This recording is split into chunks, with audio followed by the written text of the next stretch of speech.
What is the question? You have to provide it 3 beakers.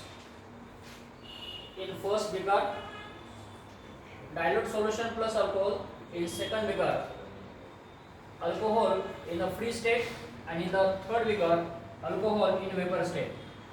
तो यहाँ पे alcohol लिया है 3 बीकर्स में. ओके, पहले बीकर में क्या दिया है आपको? Dilute solution. दूसरे बीकर में क्या दिया है? फ्री स्टेट में मतलब alcohol free in free state, alcohol in vapour state. तो यहाँ पे आपको क्या बताना है? What is the correct frequency और एनर्जी ऑर्डर. यहाँ पे आपको बताना है फ्रीक्वेंसी एनर्जी ऑर्डर करेक्ट कौन सा होगा. तो याद रखना है ये जो free state and vapour state होता है, जो OH होता है वो फ्री स्टेट में होता है, तो उसका जो फ्रीक्वेंसी, उसको लगने वाली जो एनर्जी होती है वो ज़्यादा होती है. मतलब यहाँ पर ये free state is equal to आएगा आपका vapour state. Free state vapour state, ये OH जो है अल्कोहल का जो हाइड्रोक्सी ग्रुप होता है वो फ्री स्टेट में और वेपर स्टेट में उसका जो फ्रीक्वेंसी और एनर्जी ऑर्डर होता है वो होता है ज़्यादा. मतलब यहाँ पे B is equal to C is greater than A. Liquid solution में देखो, सॉलिड या लिक्विड में OH मतलब अल्कोहल जो होता है उसका बॉन्डिंग कनेक्टिविटी उससे कनेक्ट होता है. मतलब जैसे कि हम OH यहाँ पे लिखते हैं, इसको बाइंड करता है यहाँ पे आपका दूसरा एटम्स जो X हमने माना सॉलिड या लिक्विड. यहाँ पे जो स्टेट दिए है लिक्विड और सॉलिड स्टेट, इसका जो बाइंड इससे बाइंड कर रहा है मतलब इसका बॉन्डिंग फॉर्म हो रहा है. तो यहाँ पे वो कॉन्ट्रास्ट में जा रहा है, ये बॉन्डिंग फॉर्म कर रहा है, इसीलिए इसका जो फ्रीक्वेंसी रेंज होता है वो कम होता है कंपेयर टू व्हाट B और C, मतलब फ्री स्टेट और वेपर स्टेट. तो इसका आंसर आएगा आपका B is equal to C is greater than A. अब हम देखते हैं कि इसका जो फ्रीक्वेंसी ऑर्डर होता है ना, इसका कम है और इसका ज्यादा है, चाहे वो सॉलिड स्टेट हो या लिक्विड स्टेट हो. ये था आपका, ये क्वेश्चन इंपॉर्टेंट था आपके नीट JEE CET के लिए. फ्रीक्वेंसी और energy, as we know that frequency is directly proportional to the energy. ये कंसेप्ट हमको याद रखना है, जिसका फ्रीक्वेंसी ज्यादा होता है उसका एनर्जी ज्यादा होता है. ऐसे कुछ कंपाउंड होते हैं ऑर्गेनिक के कि उसका फ्रीक्वेंसी ऑर्डर या एनर्जी ऑर्डर पूछा जाता है. देखो अगला क्वेश्चन आपका यहाँ पे दिया है आपको साइक्लोहेक्सेन, मतलब साइक्लोअल्केन है, पूरे साइक्लोअल्केन है और वो है आपके कीटो वाले, मतलब हम उसको बोलते हैं साइक्लोअल्केनोन. साइक्लोअल्केनोन. तो यहाँ पे ये सेकंड क्वेश्चन में क्या दिया है? पहला जो कंपाउंड है ये वाला, इसका नाम क्या है? अथर्व ऊपर है, इसका नाम सा साइक्लोपेंटेनोन. पेंटेनोन. अच्छा, कितने कार्बन है इसमें? 3. तो 3 कार्बन होते तो पैरेंट नेम क्या होता है? बोलो बोलो. साइक्लोप्रोपेनोन. हाँ, वेरी गुड, साइक्लोप्रोपेनोन. लक्ष्य देवा. ये साइक्लोप्रोपेनोन है, ये साइक्लोहेक्सानोन है और ये साइक्लोपेंटेनोन है और ये साइक्लोब्यूटेनोन है. राइट. अब यहाँ पे ये जो 4 मॉलिक्यूल आपको दिया है, क्या पूछा है? करेक्ट फ्रीक्वेंसी और एनर्जी ऑर्डर. एनर्जी और फ्रीक्वेंसी के ऊपर यहाँ पे क्वेश्चन पूछे जा रहे हैं. स्टेबिलिटी के अकॉर्डिंग भी यहाँ पे आपको क्वेश्चन पूछा जा सकता है. तो हमने यहाँ पे बेयर स्ट्रेन थ्योरी को एक्सप्लेन किया था अकॉर्डिंग टू द स्टेबिलिटी. तो मैं सबसे पहले आप बात करूंगा कि इसमें से स्टेबल कौन होगा, सबसे ज्यादा स्टेबल कौन है और सबसे कम स्टेबल कौन है, मतलब लेस स्टेबल कौन होगा, अनस्टेबल इसमें कौन होगा, बताएंगे आप? इसमें सबसे अनस्टेबल है आपका ए. इसका सबसे अनस्टेबल ये क्यों है बता सकते हो बेटा? रिंग का साइज है ना, जैसे जैसे रिंग का साइज डिक्रीज होता जाएगा वैसा वो क्या होगा? अनस्टेबल बनेगा. तो यहाँ पे Baeyer strain theory it is depend upon the bond angle. तो बॉन्ड एंगल यहाँ पे डिसाइड करेगा. जितना ज्यादा है ना बॉन्ड एंगल बढ़ता जाएगा उतना, मतलब इसके बाद में हम ऐसा लिखते हैं, ये जो मॉलिक्यूल लिखेंगे सपोज साइक्लोहेप्टेनोन, ये साइक्लोहेक्सेनोन है, लेकिन दोनों की बात करेंगे तो इसमें स्टेबल कौन रहेगा? ये रहेगा. इसमें स्टेबिलिटी ऑर्डर कैसा रहेगा? ऐसा रहेगा. देखो ये स्टेबिलिटी ऑर्डर है, साइक्लोहेक्सेनोन और साइक्लोहेप्टेनोन में ये ज्यादा स्टेबल रहेगा. तो यहाँ पे एक बेयर स्ट्रेन थ्योरी है, लेकिन क्वेश्चन असल में यहाँ पे क्वेश्चन क्या पूछा है? क्या क्वेश्चन है बेटा? हाँ, तो यहाँ पे आपको पूछा है एनर्जी ऑर्डर. तो याद रखना है जितना ज्यादा रिंग साइज डिक्रीज होता है, देखो मैं यहाँ पे बात करूंगा ring size. Size of ring क्या हो रहा है बेटा, डिक्रीज होता जाएगा, है ना। साइज ऑफ रिंग डिक्रीज होता जाएगा तो उसको फ्रीक्वेंसी ज्यादा लगेगी, है ना। फ्रीक्वेंसी ज्यादा लगेगी मतलब यहाँ पे इसका फ्रीक्वेंसी ज्यादा रहेगा इससे और इससे, तो फ्रीक्वेंसी ऑर्डर हम ऐसा बताएंगे, frequency is increases, this is due to the force constant. तो इसका भी फोर्स कांस्टेंट ज्यादा रहेगा, फोर्स कांस्टेंट इसका ज्यादा रहेगा, इसका एंगल देखो, इसका एंगल और इसका एंगल, किसका एंगल कम होगा, किसका एंगल ज्यादा होगा, इसका बॉन्ड एंगल कम होगा, इसका बॉन्ड एंगल ज्यादा होगा। बॉन्ड एंगल यहाँ पे डिक्रीज होता है तो याद रखना है उसको, उसका जो स्ट्रेचिंग होता है ना, यहाँ पे जो लगने वाली जो फ्रीक्वेंसी है, तो इसका फ्रीक्वेंसी पूछा है, CO का फ्रीक्वेंसी सबसे ज्यादा किसका रहेगा, इसका फ्रीक्वेंसी ज्यादा रहेगा क्योंकि फोर्स कांस्टेंट इसको ज्यादा लगेगा। और दूसरी बात हम बोल सकते हैं कि इसका बॉन्ड एंगल क्या रहेगा, कम रहेगा इससे।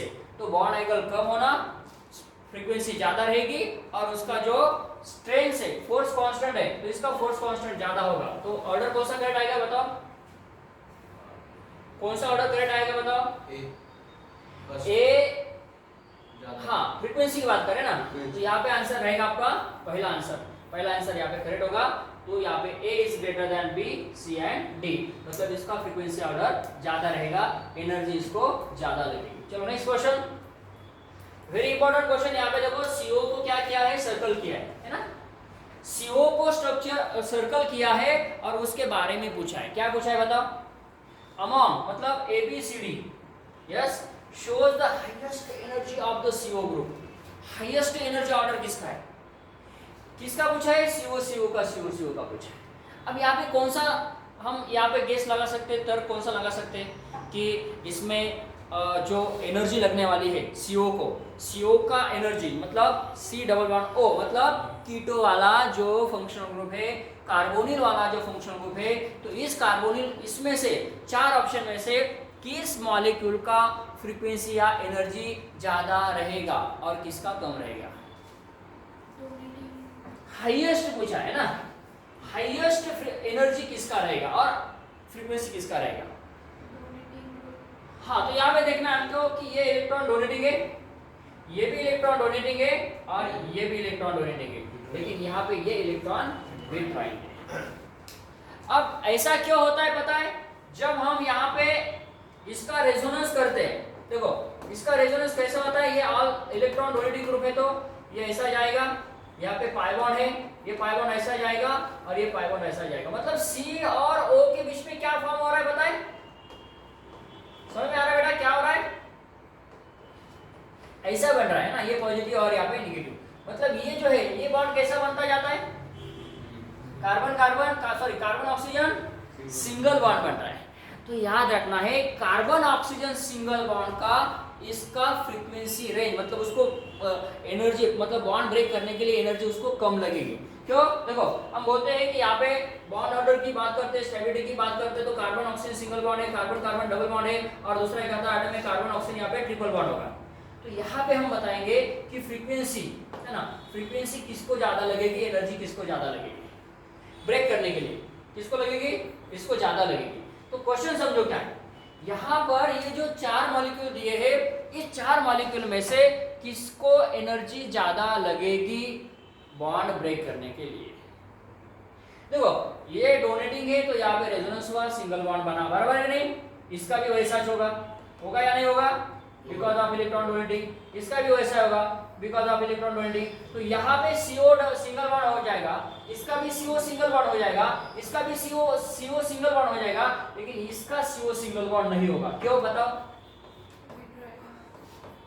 देखो बेटा ये कंसेप्ट बहुत इंपॉर्टेंट है। यहाँ पे ये नेगेटिव चार्ज है, यहाँ पे पॉजिटिव है, और ये कौन है यहाँ पे बताओ, कार्बोनिल, कौन है ये भी इलेक्ट्रॉन विथड्रॉइंग, ये भी कौन है इलेक्ट्रॉन, मतलब यहाँ पे कौन सा इफेक्ट फॉर्म हो रहा है, माइनस आई इफेक्ट, दोनों भी इलेक्ट्रॉन विथड्रॉइंग हो गए। अब देखो हम इसका रेजोनेंस करते हैं, क्या होगा, रेजोनेंस करते हैं, ये ऐसा जाएगा, ये ऐसा लेगा और ये ऐसा जाएगा, ये बॉन्ड यहाँ पे नहीं आएगा, क्यों, क्योंकि विथड्रॉइंग है ना। हाँ, तो इसीलिए इसका जो रेजोनेंस होता है बेटा, देखो इसका जो रेजोनेंस हो रहा है वो कैसा हो रहा है, ये सिंगल बॉन्ड बनेगा, ये सिंगल बॉन्ड, यहाँ पे पॉजिटिव चार्ज, ये पाई बॉन्ड और ऐसा आएगा ना, यहाँ पे आएगा आपका single bond as it is. मुझे बताओ यहाँ पर ये जो कीटो था है ना, ये जो कार्बोनिल ग्रुप था बेटा, इसको कुछ हुआ क्या? ये जो कार्बोनिल ग्रुप है इसका कार्बोनिल को कुछ हुआ क्या हमने यहाँ पे देखो ऐसा क्या ऐसा हुआ, मतलब यहाँ पे जब हम रेजोनेटिंग स्ट्रक्चर बनाते हैं इस कंपाउंड का, इसका नाम है पैरा नाइट्रो एसिटोफिनोन। तो यहाँ पे पैरा नाइट्रो एसिटोफिनोन में दोनों भी इलेक्ट्रॉन विथड्रॉइंग ग्रुप है, माइनस का इफेक्ट बताते हैं। जब हम रेजोनेंस करते हैं तो NO2 ग्रुप इलेक्ट्रॉन लेता है मगर CO इलेक्ट्रॉन नहीं देता है, तो CO जैसा का वैसा रहेगा। तो इसका जो फ्रीक्वेंसी है ये फ्रीक्वेंसी ज्यादा होता है, ओके ना, इसका फ्रीक्वेंसी ज्यादा होता है। किससे बेटा? कार्बन ऑक्सीजन सिंगल बॉन्ड से कार्बन डबल बॉन्ड का फ्रीक्वेंसी या एनर्जी ज्यादा होता है। तो इसका आंसर क्या आएगा? इसका आंसर आएगा only D. So 4 answer is the correct. चलो आगे एक इंपॉर्टेंट कंसेप्ट मैं आपको बताता हूं, लास्ट पॉइंट यहाँ पे देखो, ये कुछ मॉलिक्यूल मैंने दिए, 2 मॉलिक्यूल, क्या नाम है इसका? KMnO4।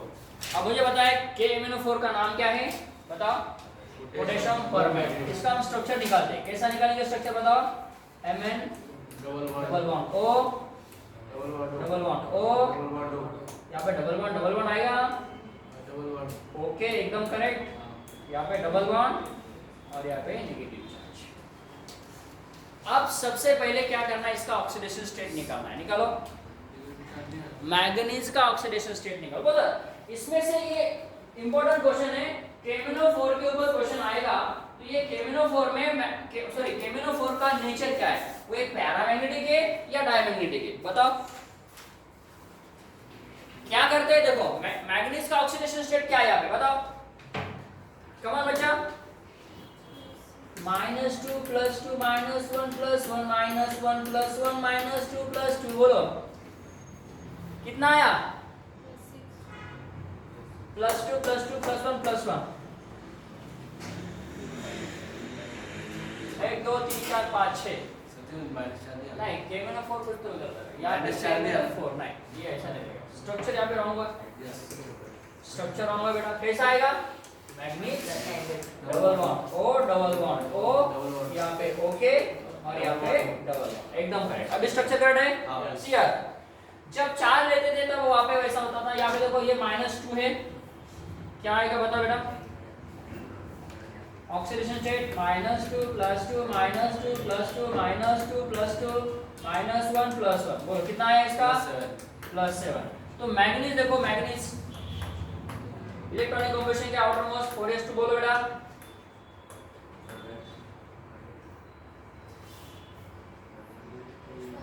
5 4s2 3d 5। कितने इलेक्ट्रॉन है इसके पास? आउटर मोस्ट सेल में 7 है, तो 7 चले गए, कितने बचे? D में 0। अब मुझे बताओ इसमें dd ट्रांजिशन होगा क्या? आपको पता है dd ट्रांजिशन कब होता है?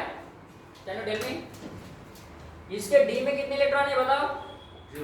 0। तो dd ट्रांजिशन होगा क्या इसमें? नहीं होगा, ओके पहला पॉइंट।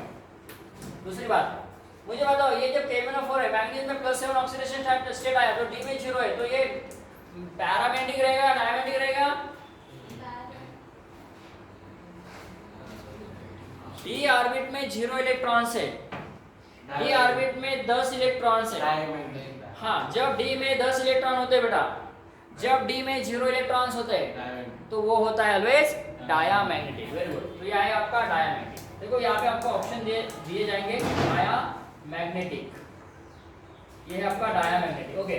उसके बाद तीसरा पॉइंट देखो यहाँ, मुझे बताओ यहाँ पे L2M है क्या या M2L है? ये बात क्या है, समझ आ रहा है? L2M या M2L? What do you mean by L2M M2L? Very good. Ligand to metal है या मेटल टू लिगेंड है यहाँ पे? क्यों है बेटा यहाँ पे ऐसा? लिगेंड के पास इलेक्ट्रॉन, देखो क्यों है, यहाँ पे हम Mn लिखाते हैं, Mn double bond O double bond O double bond O single bond O double bond O single bond O, ऐसा लिखेंगे हम। हाँ, तो यहाँ पे ये नेगेटिव है, मतलब ये इलेक्ट्रोफाइल है न्यूक्लियोफाइल है? नेगेटिव वाला इलेक्ट्रोफाइल होता है न्यूक्लियोफाइल होता है? न्यूक्लियोफाइल लेविस बेस होता है, लेविस एसिड होता है, लेविस बेस कौन होता है? लिगेंड होता है, मेटल होता है। तो ये लिगेंड है तो ये इलेक्ट्रॉन क्या करेगा? इलेक्ट्रॉन क्या करेगा? अरे डोनेट करेगा। डोनेट करेगा। अरे लिगेंड क्या करेगा? डोनेट करेगा। इलेक्ट्रॉन किसको डोनेट करेगा? वो मेटल। मेटल कौन है बेटा यहाँ पे? और इलेक्ट्रॉन कौन डोनेट कर रहा है? ठीक है। मतलब इलेक्ट्रॉन क्या हुआ? लिगेंड, इलेक्ट्रॉन का डोनेशन हुआ लिगेंड टू मेटल। तो यहाँ पे ये आपका पॉइंट। देखो ये तीन ऑप्शन यहाँ पे आपको याद रखना है कि यहाँ पे डिट्रांजिशन होता है क्या नहीं होता है। यहाँ पे नेचर क्या है इसका? डायमंड। और कौन सा चार्ज ट्रांसफर स्पेक्ट्रा उसको कहा जाता है? उसको कहा जाता है ligand to metal charge transfer transition. Ligand to metal charge transfer transition. ऐसा क्यों कहा बेटा प्रदीप हमने? क्योंकि लिगेंड के पास इलेक्ट्रॉन था और उसने डोनेट किया मेटल को। मेटल यहाँ पे मैग्नीज है। मेटल मैग्नीज ये मेटल है, उसका नेचर लेविस एसिड है या लेविस बेस है। मेटल का नेचर लेविस एसिड या लेविस बेस है। लेविस एसिड है, वेरी गुड। तो लेविस एसिड इलेक्ट्रॉन एक्सेप्ट करता है या डोनेट करता है? तो इलेक्ट्रॉन वो एक्सेप्ट करेगा, वो मेटल हुआ, और इलेक्ट्रॉन डोनेट करने वाला लिगेंड हुआ। तो यहाँ पे ligand to metal charge transfer होता है। तो बताओ कौन से पॉइंट आएंगे? पहला पॉइंट कौन सा आया? Absence of बोलो, मतलब डी ट्रांजिशन नहीं होगा। दूसरा पॉइंट, डी में 0 इलेक्ट्रॉन है तो डाया। चलो तीसरा पॉइंट, लिगेंड टू मेटल बोलो चार्ज ट्रांसफर स्पेक्ट्रा। ओके, उसके बाद नेक्स्ट क्या बोलेंगे आप? Metal to ligand, ligand to metal. अरे भाई मेटल टू लिगेंड होता है, लिगेंड टू मेटल होता है, क्या होता है? लिगेंड टू मेटल मतलब Lewis base to Lewis acid. Okay, आप क्या बता सकते हैं? दूसरा यहाँ पे एग्जांपल आपको दिया है ये वाला, कौन सा? इसकी बात करता हूँ मैं। तो केमेनोफोर यहाँ पे पर्पल कलर बताता है, वायोलेट कलर बताता है। एक कंसेप्ट को याद रखना है, ligand to metal charge transition इसमें होता है, डी ट्रांजिशन इसमें नहीं होता है, क्योंकि डी में इलेक्ट्रॉन्स नाही आहे बेटा संदीप। बोर्ड असून घे थोडं काय असेल तुला। हां, त्याच्यानंतर पुढचं जे एक्झाम्पल आहे, नेक्स्ट एक्झाम्पल जे दिसते बेटा ओम, है ना? याचं नाव काय? प्रथमेश नॅप्थलीन। हां, आणि याचं नाव काय बेटा? Picric acid. तो आप देखो यहाँ पे एक कंसेप्ट हमें और एक एक्स्ट्रा कंसेप्ट ये पढ़ना है बेटा, बहुत इंपॉर्टेंट कंसेप्ट है। क्या कंसेप्ट है देखो, जब मैं यहाँ पे ये एग्जांपल लेता हूँ, इसका नाम है नैप्थलीन, बराबर है? यस। और इसके साथ मैं रिएक्शन कर रहा हूँ इसका। अब मुझे बताओ कौन यहाँ पे इसका नेचर क्या है और इसका नेचर क्या है? दोनों के नेचर में कुछ फर्क बता सकते हैं आप? इसको कोई ग्रुप अटैच है क्या? नहीं। मतलब इसके जगह इस जगह पे हम ये भी ले सकते हैं। यस। कोई तो भी ग्रुप इसको अटैच है क्या? नहीं। कौन सा ग्रुप इसको सेपरेट है क्या? इसको कौन सा ग्रुप सेपरेट है? तीन ग्रुप है। कौन सा है? OH और तीन नहीं, दो ही है। कहाँ पे देखिए आपको? एक NO2 है और एक आता मला सांगा बेटा लास्ट, एक OH आहे आणि एक NO2 आहे। एक OH आणि तीन NO2 है। अब मुझे बता NO2 जो ग्रुप है ये कौन सा ग्रुप होता है? इलेक्ट्रॉन विड्रॉइंग ग्रुप होता है। ये इलेक्ट्रॉन ले रहा है क्या दे रहा है? ले रहा है क्या दे रहा है? तो इसका नेचर क्या करेगा वो? यहाँ से इलेक्ट्रॉन लिया जा रहा है, यहाँ से इलेक्ट्रॉन लिया जा रहा है, तो इलेक्ट्रॉन क्या बनाएगा वो? पुअर बनाएगा। तो पुअर क्या होता है?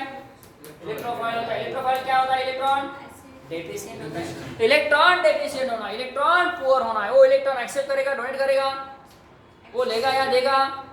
अरे जो पुअर है वो गरीब है, वो लेगा या देगा? इलेक्ट्रॉन एक्सेप्ट करेगा। किससे एक्सेप्ट करेगा? वो किससे एक्सेप्ट करेगा? हाँ, किससे एक्सेप्ट करेगा? हाँ, जिसके पास मतलब वो लेविस एसिड है ना, वो इलेक्ट्रोफाइल है ना, वो इलेक्ट्रॉन क्या है बेटा?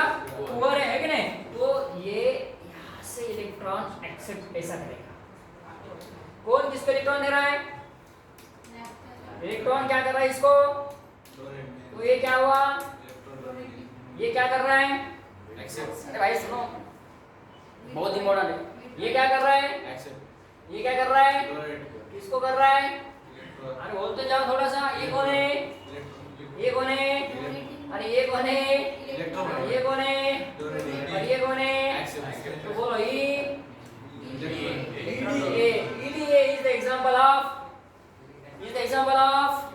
E is the example of बहुत प्यारा। ये तो example of Take the example of charge transfer. बोलो चार्ज ट्रांसफर, स्पेक्ट्रा और ट्रांजिशन। समझे बेटा? हाँ ये बहुत इंपॉर्टेंट है। इससे भी क्या होता है संदीपम, इलेक्ट्रॉन का लेन देन होता है लिगेंड टू मेटल। ये हमारा यहाँ पे ये क्वेश्चन हमने यहाँ पे एक्सप्लेन किए। पहला क्वेश्चन, दूसरा क्वेश्चन और तीसरा question. This is most important for. पहला क्वेश्चन हमारा यहाँ पे सॉल्यूशन के अकॉर्डिंग था, फ्रीक्वेंसी के अकॉर्डिंग। दूसरा क्वेश्चन हमने फ्रीक्वेंसी के अकॉर्डिंग पूछा, स्टेबिलिटी के अकॉर्डिंग यहाँ पे क्वेश्चन पूछा जा सकता है, एसिडिटी के अकॉर्डिंग क्वेश्चन पूछा जा सकता है, एनर्जी के अकॉर्डिंग क्वेश्चन पूछा जा सकता है। नेक्स्ट क्वेश्चन कौन सा था? नेक्स्ट क्वेश्चन हमने यहाँ पे क्या लिया? ऑर्गेनिक कंपाउंड लिया बेटा। कौन सा लिया?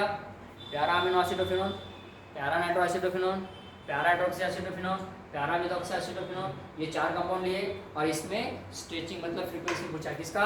कार्बोनिल ग्रुप का। सबसे ज्यादा सबसे कम किसका? सबसे ज्यादा इलेक्ट्रॉन विड्रॉइंग का सबसे ज्यादा रहेगा, क्योंकि वहाँ पे double bond as it is रहेगा। ओके, उसके बाद में हमने यहाँ पे चार्ज ट्रांसफर स्पेक्ट्रा के अकॉर्डिंग यहाँ पे एक्सप्लेनेशन किया है ना, जो कि ईडीए यहाँ पे हमने बताया पहले। सबसे पहले केमेनोफोर के अकॉर्डिंग हमने बोला कि ligand to metal charge transfer होता है, डी ऑर्बिट में 0 इलेक्ट्रॉन्स होते हैं, वो डायमैग्नेटिक है। ओके, तो ligand to metal charge transfer spectra वो कलर बताता है और डायमैग्नेटिक वो होता है। वहाँ पे एक एग्जांपल हमने एक्स्ट्रा बताया था। कौन सा एग्जांपल था? यस, यहाँ पे एग्जांपल हमने बताया दोनों भी ऑर्गेनिक कंपाउंड। कौन से? एक था हमारा पिक्रिक एसिड और दूसरा था नैप्थलीन। तो नैप्थलीन यहाँ पे इलेक्ट्रॉन डोनेट करता है और पिक्रिक एसिड इलेक्ट्रॉन एक्सेप्ट करता है। Because of what?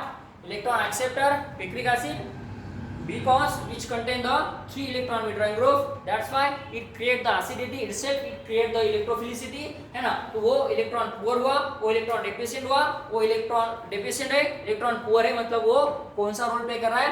एसिड का रोल प्ले करेगा, और ये लेविस एसिड का रोल प्ले करेगा। और जो डोनेट करने वाला है कौन बेटा? नैप्थलीन। ये इलेक्ट्रॉन बेस मतलब लेविस बेस का काम करेगा।